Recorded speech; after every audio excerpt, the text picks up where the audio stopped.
Hello hi എല്ലാവർക്കും ലേണിയുടെ പുതിയ വീഡിയോയിലേക്ക് സ്വാഗതം. ഞാൻ റിതു കൃഷ്ണ. നമ്മൾ നോക്കാൻ പോകുന്നത് കറണ്ട് അഫയേഴ്സ് ആണ്. ജൂലൈ മാസത്തിലെ മൂന്നാമത്തെ ആഴ്ചയിലെ കാര്യങ്ങൾ, അതായത് ജൂലൈ 13 തൊട്ട് ജൂലൈ 19 വരെയുള്ള കാര്യങ്ങളാണ് നമ്മൾ നോക്കാനായിട്ട് പോകുന്നത്. അപ്പൊ ഫസ്റ്റ് വീക്കിലെ കറണ്ട് അഫയേഴ്സ് എവിടെ നമ്മുടെ ചാനലിലുണ്ട്. സെക്കൻഡ് വീക്കിലെ കറണ്ട് അഫയേഴ്സ് എവിടെ നമ്മുടെ ചാനലിലുണ്ട്. അപ്പൊ നമ്മൾ ഇന്ന് നോക്കുന്നത് തേർഡ് വീക്കിലെ കറണ്ട് അഫയേഴ്സ് ആണ്, ജൂലൈ 13 to 19. നമ്മുടെ ചാനലിന്റെ പേരെന്താണ്? Learnino G K and current affairs എന്നാണ് നമ്മുടെ ചാനലിന്റെ പേര്. എന്തുകൊണ്ടാണ് നിങ്ങൾ ഈ ചാനൽ സബ്സ്ക്രൈബ് ചെയ്യാൻ പറയാനുള്ള കാരണം എന്താണെന്ന് ചോദിച്ചു കഴിഞ്ഞാൽ നമ്മൾ വീക്ക്ലി കറണ്ട് അഫയേഴ്സ് അപ്ലോഡ് ചെയ്യുന്നുണ്ട്, അതുപോലെ തന്നെ മന്ത്ലി കറണ്ട് അഫയേഴ്സ് അപ്ലോഡ് ചെയ്യുന്നുണ്ട്, അതുപോലെ തന്നെ നമ്മൾ ഇയർലി കറണ്ട് അഫയേഴ്സും കറക്റ്റ് ആയിട്ട് അപ്ലോഡ് ചെയ്യുന്നുണ്ട്. ഏതെങ്കിലും ഒരു സൈറ്റിൽ നോക്കിയിട്ട് കോപ്പി പേസ്റ്റ് ചെയ്ത ക്വസ്റ്റ്യൻസ് അല്ല നമ്മളിവിടെ അപ്ലോഡ് ചെയ്യുന്നത്. പേപ്പർ നോക്കി എഴുതി ഉണ്ടാക്കിയ ക്വസ്റ്റ്യൻസ് ആണ് നമ്മളിവിടെ അപ്ലോഡ് ചെയ്യുന്നത്, അപ്ഡേറ്റ് ചെയ്യുന്നത് കേട്ടോ. അപ്പൊ എന്തായാലും ഉപകരിക്കും. അപ്പൊ വേഗം സബ്സ്ക്രൈബ് ചെയ്യാം. ആദ്യത്തെ ചോദ്യം നമുക്ക് നോക്കാം. Which district will host the state school Kalolsav for the academic year 2025-26? അതായത് അടുത്ത വർഷത്തെയാണ്, ഈ വർഷത്തെ അല്ല. ഈ വർഷത്തെ കഴിഞ്ഞല്ലോ അല്ലെ. 2025-26 അധ്യയന വർഷത്തെ സംസ്ഥാന സ്കൂൾ കലോത്സവത്തിന് വേദിയാകുന്ന ജില്ല ഏതാണ് എന്നുള്ളതാണ് ചോദ്യം. Which district will host the state school Kalolsav for the academic year 2025-26? ഏതാണ് മക്കളെ right answer? The right answer is Thrissur. തൃശ്ശൂരിൽ വെച്ചിട്ടാണ് നടക്കാൻ പോകുന്നത് അല്ലെ സ്റ്റേറ്റ് സ്കൂൾ കലോത്സവം അടുത്ത വർഷത്തെ. അപ്പൊ ഈ അധ്യയന വർഷത്തെ സംസ്ഥാന സ്കൂൾ കലോത്സവത്തിന് വേദിയാകുന്ന ജില്ല എന്ന് പറയുന്നത് തൃശ്ശൂരാണ്. അതുപോലെ തന്നെ സ്കൂൾ കലോത്സവത്തിന് തൃശ്ശൂരാന്ന് പറഞ്ഞു. ഇനി ഈ അധ്യയന വർഷത്തെ സംസ്ഥാന ശാസ്ത്രോത്സവത്തിന് വേദിയാകുന്നത് പാലക്കാടാണ് കേട്ടോ. അതുപോലെ തന്നെ സ്പെഷ്യൽ സ്കൂൾ കലോത്സവം നടക്കാറുണ്ട്. സ്പെഷ്യൽ സ്കൂൾ കലോത്സവത്തിന് വേദിയാകുന്നത് മലപ്പുറം ജില്ലയാണ് കേട്ടോ. സംസ്ഥാന സ്കൂൾ കായികമേള, സ്കൂൾ ഒളിമ്പിക്സ് എന്ന പേരിൽ തിരുവനന്തപുരത്തും നടക്കാൻ പോവുകയാണ്. 2024-25 അതായത് ഈ വർഷം നടന്ന 63ാമത് കേരള സ്കൂൾ കലോത്സവത്തിന് വേദിയായത് എവിടെയാണ്? തിരുവനന്തപുരത്താണ്. അന്ന് ജേതാക്കളായത് തൃശ്ശൂരാണ്. അപ്പൊ തൃശ്ശൂർ ജില്ലയിലാണ്. അപ്പൊ ഇപ്രാവശ്യം ജേതാക്കളായിട്ടുള്ള തൃശ്ശൂർ ജില്ലയിൽ വെച്ചിട്ടാണ് ഇപ്രാവശ്യത്തെ state school Kalolsav of the academic year 2025-26 നടക്കാനായിട്ട് പോകുന്നത്. അതായത് ഇപ്പൊ ഡിസംബർ, ജനുവരി ആ മാസങ്ങളിലായിരിക്കും കേട്ടോ നടക്കുക. ഓക്കെ, അപ്പോൾ എന്തൊക്കെ കാര്യങ്ങളാണ് നിങ്ങൾക്ക് അതിനെക്കുറിച്ച് അറിയാം? കേരള സ്കൂൾ കലോത്സവ് എന്ന് പറയുന്ന ഒരു ആനുവൽ ഇവന്റ് ആണ് അല്ലെ. അത് ഓർഗനൈസ് ചെയ്തിരിക്കുന്നത് ഗവൺമെന്റ് ഓഫ് കേരളയാണ്. വേരിയസ് ഹാർഡ് കോമ്പറ്റീഷൻസ് ആണ് നടക്കാൻ പോകുന്നത്. ഏതൊക്കെ ക്ലാസ്സിലുള്ളവർക്കാണ് അതിൽ പങ്കെടുക്കാനായിട്ട് പറ്റുക? ഹൈസ്കൂളും അതുപോലെ തന്നെ ഹയർ സെക്കൻഡറി സ്റ്റുഡൻസിനും വേണ്ടിയിട്ടാണ് കേരള സ്കൂൾ കലോത്സവം നടക്കുന്നത്. ഇതിനു മുന്നേ അത് യൂത്ത് ഫെസ്റ്റിവൽ എന്നുള്ള പേരിലാണ് അറിയപ്പെട്ടിട്ടുണ്ടായിരുന്നത്. അതായത് കേരള സ്കൂൾ കലോത്സവം ആദ്യമായിട്ട് നടപ്പിലാക്കുന്നത് 1956 അന്നൊക്കെ അതിന്റെ പേരെന്താന്ന് വെച്ച് കഴിഞ്ഞാൽ Kerala state school youth festival എന്നായിരുന്നു. 2024 വരെ ആ പേരിലാണ് അറിയപ്പെട്ടത്. അതിനുശേഷമാണ് പേര് മാറിയത്, കേരള സ്കൂൾ കലോത്സവം എന്നാക്കി മാറ്റിയത് കേട്ടോ. The participant students in class 8 to 12 compete all the state level after advancing from their respective district competitions. അപ്പോൾ 8ാം ക്ലാസ് തൊട്ട് 12ാം ക്ലാസ് വരെ +2 വരെയുള്ളവർക്കാണ് ഈ കോമ്പറ്റീഷനിൽ പങ്കെടുക്കാനായിട്ട് സാധിക്കുക കേട്ടോ. ഇനി എന്താ പറയാനുള്ളത്? The event typically takes place between December, നമ്മൾ പറഞ്ഞല്ലോ ഡിസംബർ അല്ലെങ്കിൽ ജനുവരിയിലടക്കം നടക്കുക. ഓക്കെ, പിന്നെ പറയാനുള്ളത് കറന്റ് ചാമ്പ്യൻസ് എന്ന് പറയുന്നത് തൃശ്ശൂർ ഡിസ്ട്രിക്ട് ആണ്. Who won the 63rd Kerala school Kalolsavam. അപ്പൊ നടക്കാൻ പോകുന്നത് 64th Kerala school കലോത്സവമാണ്.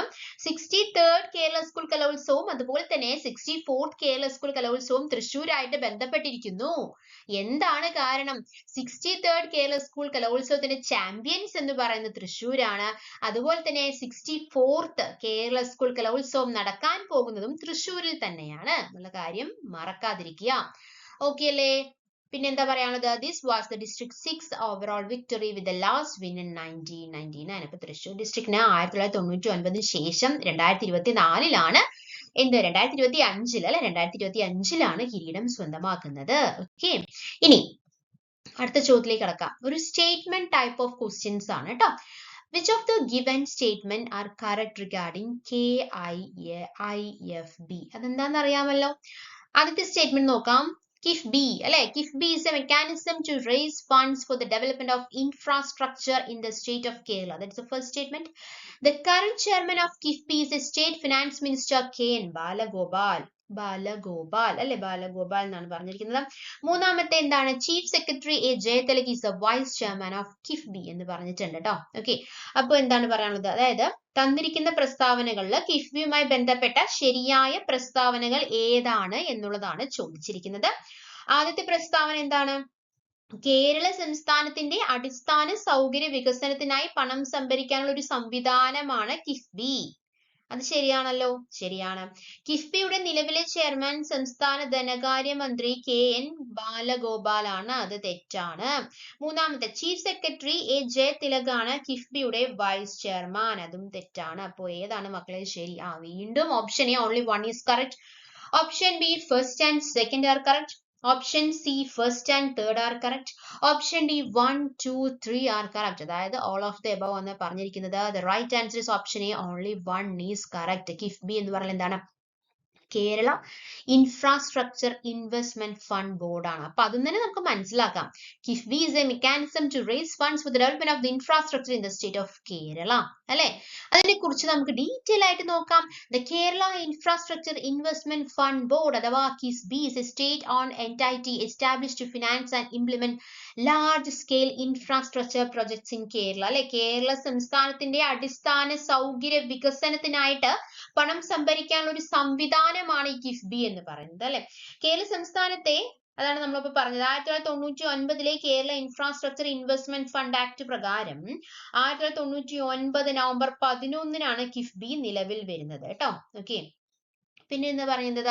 It was created under the Kerala infrastructure investment fund act 1999. അല്ലെ? പിന്നെ പറയാനുള്ളത്, KIIFB mobilises fund through various financial instruments approved by SEBI, RBI, അല്ലെ, including offshore rupee bonds. അതായത് കേരള സംസ്ഥാനത്തെ അടിസ്ഥാന സൗകര്യ വികസന പദ്ധതിക്കായിട്ട് രൂപീകരിച്ച ബോർഡാണ് കിഫ്ബി എന്ന് നമ്മൾ പറഞ്ഞു.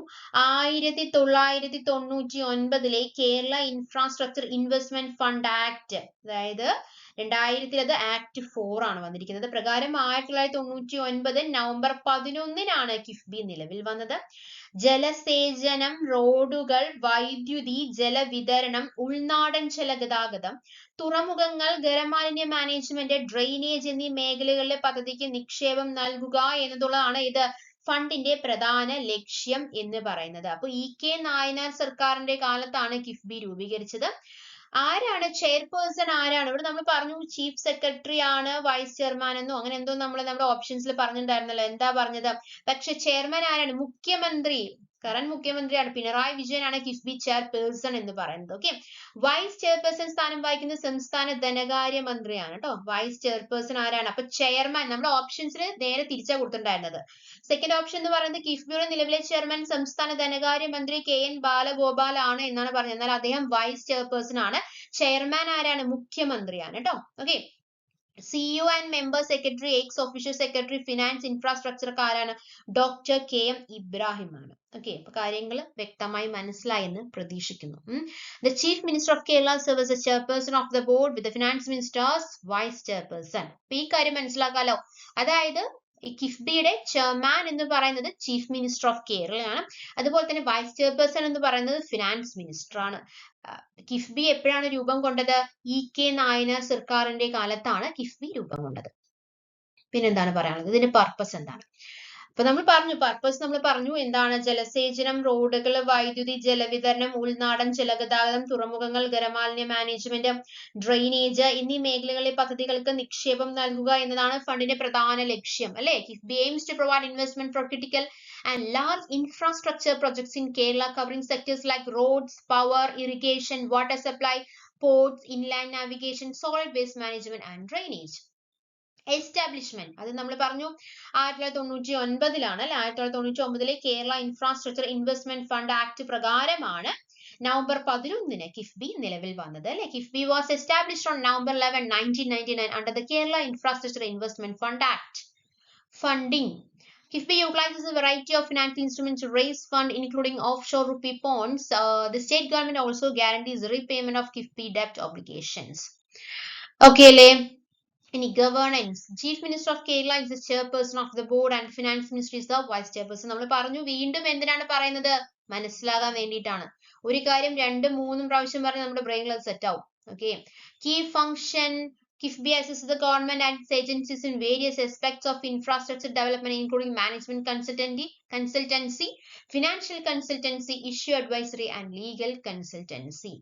Recent developments എന്തൊക്കെയാണ് ചെയ്തിട്ടുള്ളത്? KIFBI Act was comprehensively amended in 2016, expanding KIFB's scope and structure, allowing for more dynamic fund mobilization for infrastructure development. So അതാണ് recent ആയിട്ടുള്ള development എന്ന് പറയുന്നത്. അപ്പോൾ chief minister of Kerala is the chairperson of the board and finance minister is the vice chairperson എന്നുള്ള കാര്യം മറന്നു പോകരുത്. ഇപ്പോഴത്തെ ചെയർപേഴ്സൺ ആരാണ്? മുഖ്യമന്ത്രി പിണറായി വിജയനാണ്. വൈസ് ചെയർപേഴ്സൺ സ്ഥാനം വഹിക്കുന്നത് സംസ്ഥാന ധനകാര്യമന്ത്രി KN ബാലഗോപാലനാണ്. ഓക്കെ അല്ലേ മക്കളെ? ഇനി നമുക്ക് അടുത്ത ചോദ്യത്തിലേക്ക് കടക്കാം. മൂന്നാമത്തെ ചോദ്യം. Where will be the Kerala's first artificial intelligence and robotic research and development center begin? കേരളത്തിലെ ആദ്യ artificial intelligent and robotic research and development centre പ്രവർത്തനം ആരംഭിക്കുന്നത് എവിടെയാണ് എന്നുള്ളതാണ് ചോദ്യം.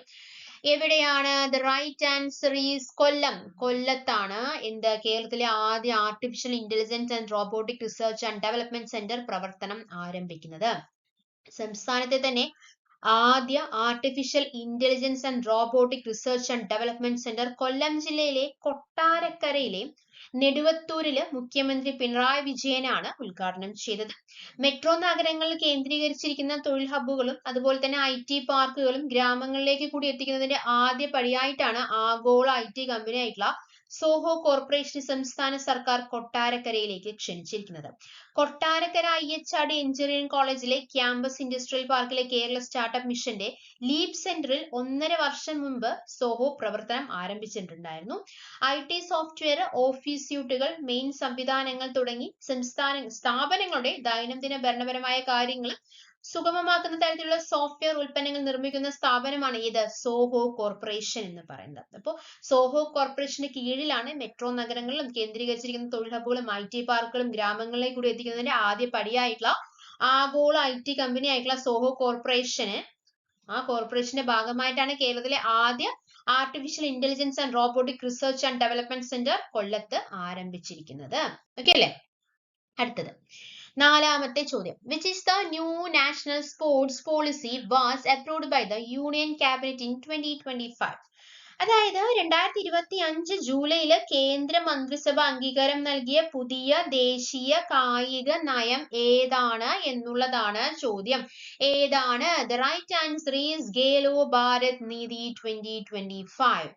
തദ്ദേശീയ പാരമ്പര്യ കായിക വിനോദങ്ങളെ റീപ്രൊഡ്യൂസ് ചെയ്യാനും അതുപോലെ തന്നെ രാജ്യത്തെ കായിക മേഖലയുടെ അടിസ്ഥാന സൗകര്യ വികസനങ്ങളിലെ കർമ്മ പദ്ധതികളായിട്ടാണ് ഖേലോ ഭാരത് നീതി 2025 എന്ന് പേരിട്ടിരിക്കുന്ന പുതിയ ദേശീയ കായിക നയത്തിലുള്ളത് കേട്ടോ.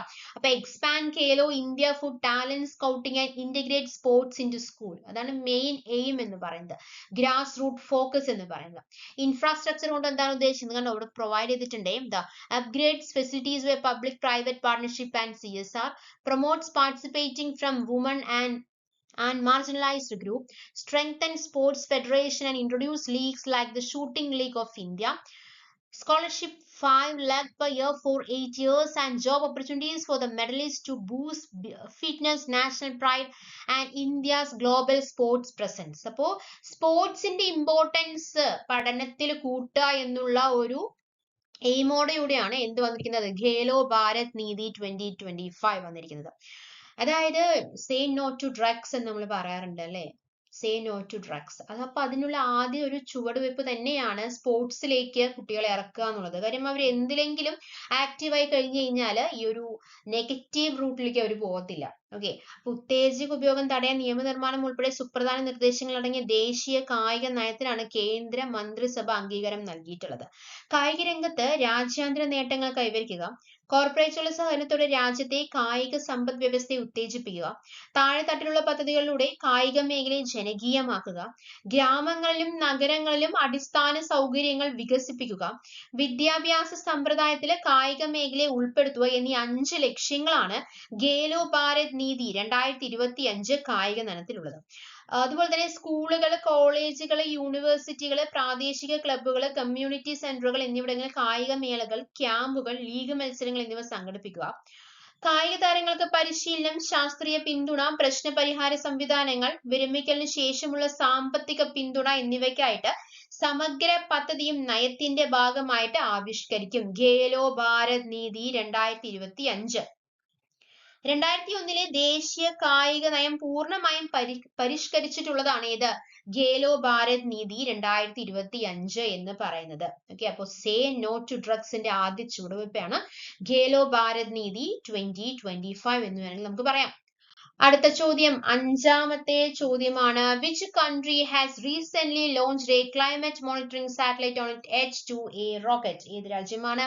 The right answer is Japan. Japan's climate change monitoring satellite. ആ സാറ്റലൈറ്റ് പേര് എന്താണ്? GOSAT-GW എന്നുള്ളതാണ്. ഏതാണ്? Global Observing Satellite for Greenhouse Gases and Water Cycle and H2A rocket. And it is a final mission. So Japan has recently launched a climate monitoring satellite on its H2A rocket. Okay. ഇപ്പോൾ Japan launch ചെയ്തിട്ടുണ്ട്, monitoring satellite ആണ് launch ചെയ്തിട്ടുള്ളത്. The launch took place on June 29, 2025 from the Tanegashima space centre, TSSC അല്ലെ, നമ്മൾ ISRO എന്നൊക്കെ പറയുന്ന പോലെ TSSC. This was the final flight for H2A rocket before it is replaced by, അതായത് H2A റോക്കറ്റിലുള്ള final flight ആണ്. ഇനി അത് അറിയപ്പെടുന്നത് എങ്ങനെയായിരിക്കും? H3 റോക്കറ്റ് എന്നായിരിക്കും അറിയപ്പെടുന്നത് കേട്ടോ. The GOSAT-GW satellite is design to monitor greenhouse ഗ്യാസസിനെ മോണിറ്റർ ചെയ്യുന്നു. എന്താണ് ചെയ്യുന്നത്? And aspects of the global water cycle including sea surface temperature and precipitation. Main ആയിട്ട് ക്ലൈമറ്റ് മോണിറ്ററിംഗ് സാറ്റലൈറ്റ് ആണ് ഇത് GOSAT-GW എന്ന് പറയുന്നത്. ലോഞ്ച് എന്നായിരുന്നു? June 29, 2025 അല്ലെ, June 29, 2025 from the Tanegashima Space Center, and this was a final flight for H2A rocket. So which is the final flight for the H2A rocket? GOSAT-GW before it is replaced by the G3 rocket. Sorry, H3 rocket. The GOSAT-GW satellite is designed to monitor greenhouse gases and aspects of the global water cycle including sea surface temperature and precipitation. Where was the Guru Gorakhnath Ayush University inaugurated in Uttar Pradesh? ഏതാണ്? എവിടെയാണ്? ഉത്തർപ്രദേശിലെ എവിടെയാണ് university ഉദ്ഘാടനം ചെയ്തത് എന്നുള്ളതാണ് ചോദ്യം. എവിടെയാണ് മക്കളെ? എവിടെയാണ്? പ്രസിഡന്റ് മുർമു അതുപോലെ തന്നെ CM Yogi inaugurate, UP CM Yogi inaugurate Mahayogi Guru Gorakhnath AYUSH university in Gorakhpur. Okay, അപ്പൊ ഗോരഖ്പൂരിലാണ് ഏത് യൂണിവേഴ്സിറ്റി ഉദ്ഘാടനം കഴിഞ്ഞത്? Guru Gorakhnath AYUSH university inaugurate in Uttar Pradesh. എവിടെയാണ്? ഗോരഖ്പൂരിലാണ്. ആരാണ് ഉദ്ഘാടനം ചെയ്തത്? പ്രസിഡന്റ് മുർമു, അതുപോലെ തന്നെ ദ്രൗപദി മുർമു, അതുപോലെ തന്നെ അവിടുത്തെ CM ആയിട്ടുള്ള യോഗി അല്ലെ, ഉത്തർപ്രദേശിലെ CM ആരാണ്? Yogi. Inaugurated Mahayogi Guru Gorakhnath AYUSH university in Gorakhpur. ഈ ഗോരഖ്പൂറിന് ഒരു പ്രത്യേകതയുണ്ട്. PSC പഠിക്കുന്നവർക്ക് അറിയും. എന്താണ്? നോർത്ത് ഈസ്റ്റേൺ റെയിൽവേയുടെ ആസ്ഥാനമാണ് ഗോരഖ്പൂർ. നോർത്ത് ഈസ്റ്റേൺ റെയിൽവേയുടെ ആസ്ഥാനം ഗോരഖ്പൂർ ആണ്. അതുപോലെ തന്നെ ഇന്ത്യയിലെ ഏറ്റവും നീളം കൂടിയ റെയിൽവേ പ്ലാറ്റ്ഫോം എവിടെയാണ്? ഗോരഖ്പൂരിലാണ്. ഇന്ത്യയിലെ ഏറ്റവും നീളം കൂടിയ റെയിൽവേ പ്ലാറ്റ്ഫോം എവിടെയാണ്? ഗോരഖ്പൂരിലാണ് കേട്ടോ. ഓക്കെ, അപ്പൊ അതിന്റെ basic facts. Gorakhpur is a city in the Indian state of Uttar Pradesh along the banks of Rapti river in Purvanchal region. It is situated 272 kilometers east of the state capital Lucknow. Lucknow 272 kilometer eastലാണ് situate ചെയ്യുന്നത് അല്ലെ. It is the administrative headquarters of Gorakhpur district, North Eastern Railway Zone and Gorakhpur division. നമ്മൾ പറഞ്ഞല്ലോ, north eastern റെയിൽവേയുടെ ആസ്ഥാനമാണ്. അതുപോലെ തന്നെ ഇന്ത്യയുടെ ഏറ്റവും നീളം കൂടിയ റെയിൽവേ പ്ലാറ്റ്ഫോം ഗോരഖ്പൂരിലാണ്. The city is home to Gorakhnath Mahadev Gorakhnath Temple അല്ലെ. The city also had an Indian Air Force station since 1963. 1963 മുതൽ അവിടെ എന്തുണ്ട്? ഒരു ഇന്ത്യൻ എയർഫോഴ്സ് സ്റ്റേഷനും അവിടെ ഉണ്ട്. Geeta press, the world largest publisher of Hindu religious texts like Ramayana and Mahabharata, has been established here since 1926. Okay. ഇനി ഉത്തർപ്രദേശിലെ നഗരമാണല്ലോ ഗോരഖ്പൂർ. ഉത്തർപ്രദേശ് എവിടെയാണ്? is located in northern India, is the most populous state in the country and the most populous country subdivision in the world അല്ലെ. ഉത്തർപ്രദേശ് ബ്രഹ്മർഷി ദേശം, അതുപോലെ തന്നെ മധ്യദേശം എന്നീ പേരുകളിൽ പ്രാചീന കാലത്ത് അറിയപ്പെട്ടിരുന്ന സംസ്ഥാനമാണ്. ഏറ്റവും ജനസംഖ്യ കൂടിയ ഇന്ത്യൻ സംസ്ഥാനമാണ് അല്ലെ. ഇന്ത്യയുടെ പഞ്ചസാര കിണ്ണം എന്നൊക്കെ Uttar Pradesh അറിയപ്പെടാറുണ്ട്. It's known for its rich history, diverse culture and significant religious sites. Location situated in the northern India bordering Uttarakhand and Himachal Pradesh to the north, Haryana to the west, Madhya Pradesh to the south and Bihar to the east. അപ്പൊ നോർത്തിൽ ആരാണ്? സൗത്തിൽ ആരാണ്? ഈസ്റ്റിൽ ആരാണ്? വെസ്റ്റിൽ ആരാണെന്ന് പറയുന്നു അല്ലെ. Northern India bordering Uttarakhand ആണ് border ചെയ്യുന്നു. And Himachal Pradesh to the north, Haryana to the west, Madhya Pradesh to the south and Bihar to the east. Capital ഏതാണ്? ലക്നൗ ആണ് capital. Area, the fourth largest state in India by area. Population, the most populous state in India with 241 million people ആണ് അവിടെ ഉള്ളത്. Okay. Rivers, the Ganga and Yamuna rivers flow through the state. രണ്ട് river ആണ് അതിലൂടെ ഒഴുകുന്നത്. പിന്നെ tribal areas, the southern hills and Gangetic plains are two distinct regions of Uttar Pradesh. So it is located in northern India. Is the most populous state in the country and the most populous country subdivision in the world. പിന്നെന്താണ് പറയാനുള്ളത്? ഒരുപാട് കാര്യങ്ങൾ നമുക്ക് പറയാനുണ്ട്. ആര്യവർത്തം എന്ന് പ്രാചീന കാലത്ത് അറിയപ്പെട്ടിരുന്ന സംസ്ഥാനമാണ് കേട്ടോ. പിന്നെ ഇന്ത്യയുടെ പഞ്ചസാര കിണ്ണം എന്നറിയപ്പെടുന്നത്. അതുപോലെ തന്നെ ഏറ്റവും കൂടുതൽ സംസ്ഥാനങ്ങളുമായിട്ട് അതിർത്തി പങ്കിടുന്ന ഇന്ത്യൻ സംസ്ഥാനമാണ് ഉത്തർപ്രദേശ്. ഏറ്റവും കൂടുതൽ ദേശീയ സ്മാരകങ്ങളുള്ള ഇന്ത്യൻ സംസ്ഥാനമാണ്. ഇന്ത്യയിലെ ഏറ്റവും കൂടുതൽ കന്നുകാലികളുള്ള സംസ്ഥാനമാണ്. ഇന്ത്യയിലെ ഏറ്റവും കൂടുതൽ ദേശീയ പാതകൾ കടന്നു പോകുന്ന ഇന്ത്യൻ സംസ്ഥാനമാണ്. ഇന്ത്യയിലെ ഏറ്റവും കൂടുതൽ ചെറുകിട യൂണിറ്റുകളുള്ള സംസ്ഥാനമാണ്. ഏറ്റവും കൂടുതൽ പ്രധാനമന്ത്രിമാരെ സംഭാവന ചെയ്ത സംസ്ഥാനമാണ് Uttar Pradesh.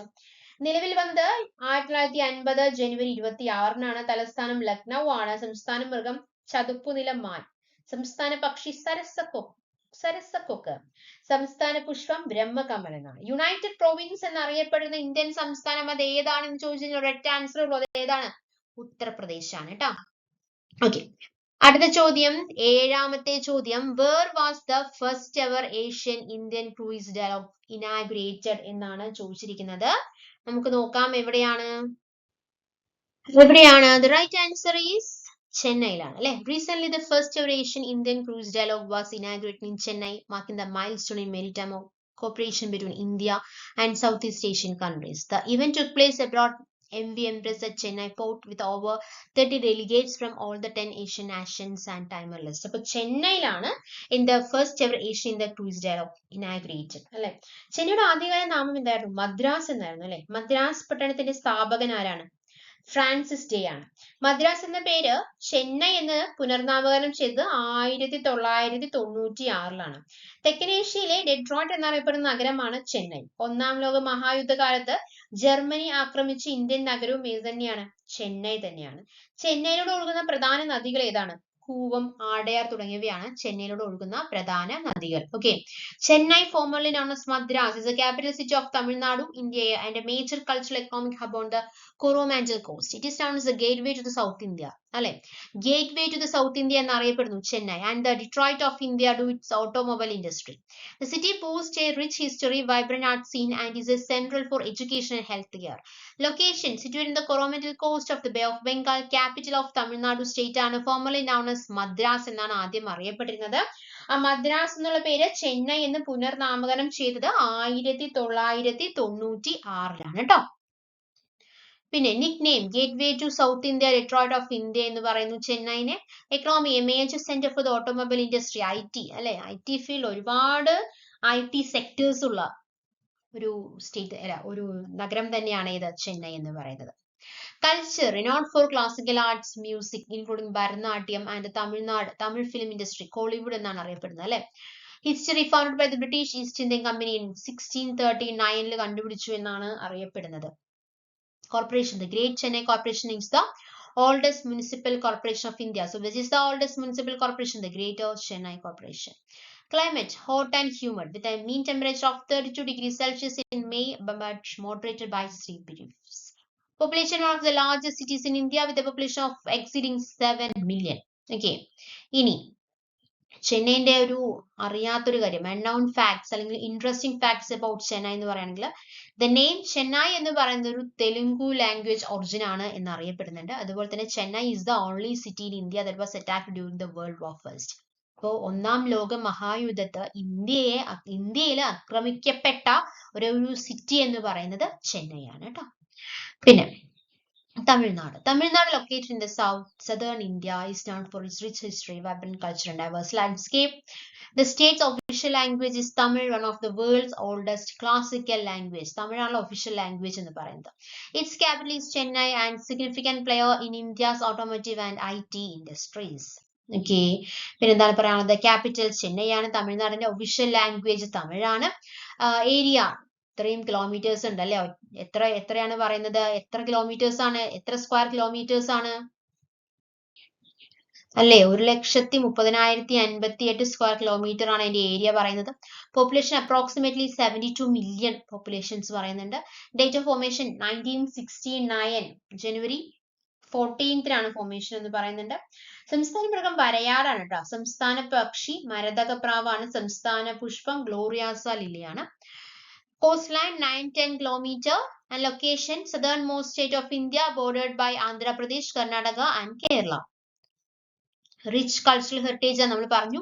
Temple architecture famous for iconic temples like great living Chola temples. UNESCO world heritage site ആയിട്ട് സെലക്ട് ആയിട്ടുള്ള ചോള ടെമ്പിൾസ് ഒക്കെ എവിടെയാണ്? തമിഴ്നാട്ടിലാണ്. Agriculture state major producer of bananas, turmeric, flowers, tapioca and other crops. അല്ലേ? നമ്മളും പൂക്കളധികം ഇപ്പൊ നമുക്ക് ഓണമൊക്കെ വരികയാണെങ്കിൽ പൂക്കളധികം വരിക എവിടെ നിന്നായിരിക്കും? കോയമ്പത്തൂരിലേക്കായിരിക്കും നമ്മൾ പോവുക അല്ലെ? എവിടെയാണത്? ചെന്നൈ അല്ലെ? എവിടെയാണത്? ചെന്നൈയിലല്ല, എവിടെയാണ്? തമിഴ്നാട് അല്ലെ? Industrial hub known for it's Detroit of Asia and automobile industry, also significant player in textile. അല്ലെ? സാരികളും കൂടുതലും കിട്ടുന്നത് എവിടുന്നാണ്? തമിഴ്നാട്ടിൽ നിന്നാണ്. Biodiversity features national parks, wild life sanctuaries and the Gulf of Mannar biosphere reserve. Climate tropical with a distinct monsoon season. Unique sports jallikettu, a bell-timing sports, is a part of Pongal celebration. Renewable energy, a leader in wind energy production. അല്ലെ? Wind energy production, wind കാറ്റിൽ നിന്ന് ഏറ്റവും കൂടുതൽ വൈദ്യുതി ഉൽപ്പാദിപ്പിക്കുന്ന സംസ്ഥാനം അത് ഏതാണെന്ന് ചോദിച്ചു കഴിഞ്ഞാൽ അത് തമിഴ്നാടാണ് കേട്ടോ. പിന്നെന്താണ് പറയാനുള്ളത്? കൂടുതൽ കാര്യങ്ങൾ എന്തൊക്കെയാണ് പറയാനുള്ളത് തമിഴ്നാടിനെ കുറിച്ച്? ഇന്ത്യയുടെ ഏറ്റവും തെക്കേയറ്റത്തുള്ള സംസ്ഥാനമാണ് തമിഴ്നാട്. ഇന്ത്യയിലെ ഏറ്റവും കൂടുതൽ മേജർ തുറമുഖങ്ങളുള്ള സംസ്ഥാനമാണ്. നവോദയ വിദ്യാലയങ്ങൾ ഇല്ലാത്ത ഏക ഇന്ത്യൻ സംസ്ഥാനമാണ്. ഇന്ത്യയിലെ പ്രാദേശിക പാർട്ടികളുടെ കോട്ട എന്നറിയപ്പെടുന്ന സംസ്ഥാനമാണ്. കാറ്റിൽ നിന്നും ഏറ്റവും കൂടുതൽ വൈദ്യുതി ഉൽപ്പാദിപ്പിക്കുന്ന സംസ്ഥാനമാണ്. ഇന്ത്യയിലെ ആദ്യ ഗ്രീൻ ലെജിസ്ലേറ്റീവ് മന്ദിരം സ്ഥാപിതമായ സംസ്ഥാനമാണ്. ഇന്ത്യയിലെ ഏറ്റവും കൂടുതൽ കോട്ടൺ തുണിമില്ലുകളുള്ള സംസ്ഥാനമാണ്. അതുപോലെ തന്നെ കമുദി സോളാർ പ്ലാന്റ് സ്ഥിതി ചെയ്യുന്ന സംസ്ഥാനവും ഏത് തന്നെയാണ്? തമിഴ്നാട് തന്നെയാണ്. തെക്കേ ഇന്ത്യയിൽ റെയിൽവേ നിലവിൽ വന്ന ആദ്യ സംസ്ഥാനം 1856 നിലവിൽ വരുന്നത് കേട്ടോ. ഓക്കെ, ഇനി എട്ടാമത്തെ ചോദ്യം, the PM Mitra scheme is associated with which ministry എന്നാണ് ചോദിച്ചിരിക്കുന്നത്. റൈറ്റ് ആൻസർ ഈസ് ടെക്സ്റ്റൈൽ ആണ്. Okay, PM Mitra a landmark decision to empower textile sector. Okay അല്ലെ? അടുത്തത് ഒൻപതാമത്തെ ചോദ്യമാണ്, which month has been designated as sarcoma cancer awareness month. അത് ഏത് മാസം തന്നെയായിരിക്കും? നമ്മൾ ഏത് മാസത്തെ കറണ്ട് അഫയേഴ്സ് നോക്കിക്കൊണ്ടിരിക്കുന്നത്? July. So July sarcoma awareness month. Okay, cure sarcoma. Second ജൂലൈക്ക് ഒരുപാട് പ്രത്യേകതകൾ. നമ്മൾ ഫസ്റ്റ് ജൂലൈ കഴിഞ്ഞ പ്രാവശ്യം പറഞ്ഞിട്ടുണ്ടായിരുന്നു. ഒരുപാട് സ്പെഷ്യാലിറ്റീസ് ഉള്ള ഒരു ഡേ ആണ് ഫസ്റ്റ് ജൂലൈ എന്ന് പറയുന്നത്. സെക്കൻഡ് ജൂലൈ എന്ന് പറയുമ്പോൾ വേൾഡ് UFO ഡേ ആണ്. അതുപോലെ തന്നെ 4th ജൂലൈ എന്ന് പറയുന്നത് USA ഇൻഡിപെൻഡൻസ് ഡേ ആണ്. വേൾഡ് UFO ഡേ എന്നാണ് സെക്കൻഡ് ജൂലൈ ആണ്. അതുപോലെ തന്നെ എന്താണ്? USA ഇൻഡിപെൻഡൻസ് ഡേ എന്നാണ് 4th ജൂലൈ ആണ് കേട്ടോ. അപ്പൊ world UFO day is observed on 2nd July. It was founded by the UFO hunter Houghton Dobbin. The first World UFO Day was celebrated in 2001 and spread awareness among people to gaze at the heavens scanning for unidentified flying objects. Okay, ഇനി അടുത്തത് USA independence day എന്നാണ് 4th July ആണ്. Independence day USA is celebrated on 4th July. The United States Independence Day is also known as 4th of July or the 4th. This day commemorates the adoption of Declaration of Independence on 4th July 1776 from the Kingdom of Great Britain. So USA Independence Day from the Kingdom of Great Britain is celebrated on 4th July. So അവസാനത്തെ ചോദ്യം, പത്താമത്തെ ചോദ്യം, which company become the first in the world to achieve a market value of $4 trillion എന്നാണ് ചോദിച്ചിരിക്കുന്നത്. അതായത് 4 lakh crore dollar വിപണി മൂല്യം നേടിയിട്ടുള്ള ലോകത്തെ ആദ്യ കമ്പനി എന്ന പദവി നേടിയത് ഏത് കമ്പനിയാണ് എന്നുള്ളതാണ് ചോദ്യം. Which company become the first in the world to achieve a market value of $4 trillion?